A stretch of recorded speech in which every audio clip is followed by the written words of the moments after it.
पिछले दिनों इस कोरोना वायरस के पस मंज़र में जनाब आतिफ़ साहब ने एक बहुत अच्छी तहरीर लिखी सुकूना के नाम से। तो मैं उस तहरीर से बहुत मुतासिर हुआ और उसके बाद सुहेल साहब ने उसका एक इंग्लिश तर्जुमा किया। तो मैं उस तहरीर का पंजाबी में तर्जुमा मैंने लिखा है, लेकिन ये तहरीर नहीं है, ये एक नज़म की सूरत में। तो ज़रा सुनिएगा।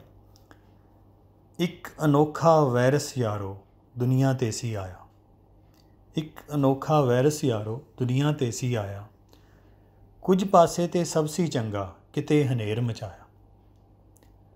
कुछ शहरां विच हू दा आलम ना कोई आवे जावे, कुछ शहरां विच हू दा आलम ना कोई आवे जावे, जो बड़ बोला मूँह नूं खोले ओ निक्का हो जावे।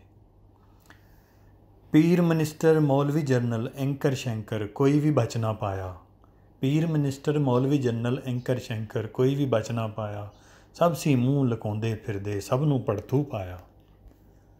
अद्धी अलीट सी बौणी होई बाकी अंदरे बैठी, अद्धी अलीट सी बौणी होई बाकी अंदरे बैठी, कई सियाणे बोले इन्हां जो बोया ओ पाया।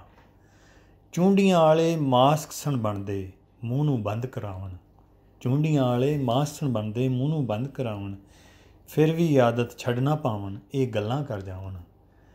सब नूं थोड़ा सकून से लभ्या लोकी खुश सन फिरदे, इस सकून दे कारण यारो वायरस सुकूना खुआया।